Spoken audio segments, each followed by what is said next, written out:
So ayan no, good morning guys no. Magwo-walking tour tayo ngayon dito sa Canyon Cove, Nasugbo, Batangas. Okay, let's go. So ito nga pala yung kanilang big pool ano. Ito yung isa sa mga binabalik-balikan dito ng mga kagaya namin.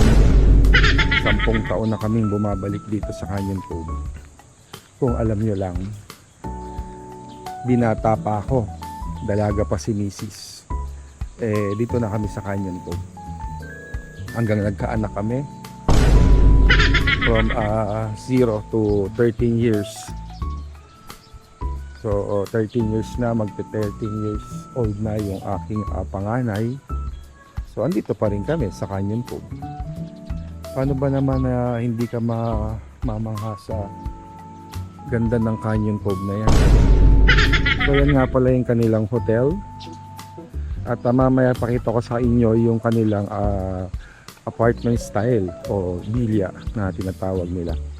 Ang maganda pa rito sa Canyon Cove, mababait yung mga staff niya, no, gaya nila. Mababait yung mga yan eh. Ma'am, good morning. Say hi. Mababait yung staff ng Canyon Cove. So ayun, nakita nyo naman ha, nakatalikod ako, binati pa ako. Ganyan sila kabait. So ayan yung kanilang big pool na malaki. Pansinin nyo, ito pambata to eh. Yun din sa kabila. Ito nasa 5 feet. Ayan, so 5 feet yan. Dun sa dulo I think parang parehas lang yata 5 feet eh. So doon ako galing kanina. Ikutin natin. Ito, pang usually gumagamit nito mga nasa day tour eh. Oo. Pag day tour pwede ka dyan yan. So sa amin naman, mga naka-check-in sa hotel, free na yan. Kung makikita nyo yun, no, yun yung apartment eh. Ng Canyon Cove, no. So yung mga nandyan, hindi sila pwedeng maligo dito ng libre. Kailangan nilang magbayad. So kami naman mga nandito sa hotel, yan, amenities namin yan, yung big pool na yan. Pero sila, puntahan natin kasi meron din silang sariling pool eh. Tingnan nyo Let's go. So ito yung shower room. Shower area nila yan. And then itong malaking tent na ito, ginagamit din yan sa day tour.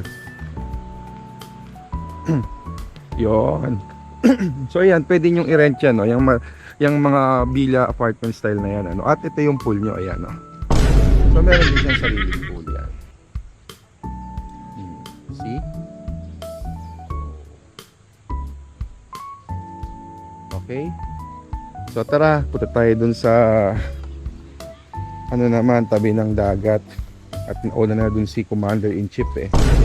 So maganda rin dito, tingnan mo, meron na siyang mga ganyan na food style siya eh, para siyang food bazaar, no? Meron dito si Mr. Tentacles, Lady Lulu. Doon may nakita ako doon prutas eh. At ganun din sa kabila, may mga ganyan din Yan si Chef Monks. And syempre made by Filipinos, prutas. So sarado pa sila kasi maaga pa, 6:30 pa lang eh. So tara, punta na tayo sa tabing dagat. So ayan, kung mapapansin nyo, meron silang pwede mag-volleyball, pwede rin mag-pickleball. So pickleball sa dagat, first time ko nakakita. Itong nasa gitnang to, ito yung bar nila eh. Sarado pa pero mamaya bukas na yan. So kung kukunin mo yung 360 ng Canyon Cove, ayan. So again, yung apartment villa style. Then pag nilikot ko, makita nyo, ang laki niya, di ba? Yan o. So kuhanan ko dito para kitang kita nyo. Yan. Ganyang kalaki itong Canyon Cove na to.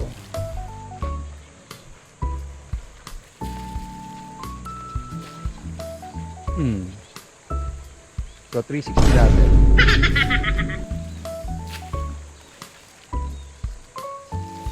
Ayan, di ba? So, ang saya. Halika, punta tayo sa dagat. Sa dagat ng buhay. Actually, hanggang dulo yung Canyon Cove. Doon mamaya puntahan natin. So far, dito muna tayo. So, yan. Tong kabana na to, ginagamit din yan ng dater. Pwede naman yan sa mga naka-check-in sa hotel. So, kami naman, free din dyan. Ito yung anak ko eh. Gabi. Hi. Where's mommy? Oh, yung dalawang anak ko, ayan. Say hi, guys. So, hanggang doon, sa dulo, yun, yung dulo na yan, yun, yung may kulay blue na yun, napansin nyo yan. Yan yung ginagawa yung mga event. Pero, dyan din kami magdi-dinner mamayang gabi kasi may fireworks yan. So, pupuntahan natin yan mamayang gabi. So, ayun o, meron sila doong activity na water fun. Kaya maganda rin dito, mga inflatable yan. At ang isa pa maganda dito sa Canyon Cove sa Batangas, yung banayad na alon, kalmadong dagat. Ayan, kalmadong-kalmado talaga siya. At syempre yung pinong buhangin niya, ayan o. Napakapino. From right to left, napakapino. O, so sige, mamaya ulit. So sana ma-try nyo dito sa Canyon Cove na Sugbo, Batangas. At talaga namang for sure mag-i-enjoy ang inyong pamilya.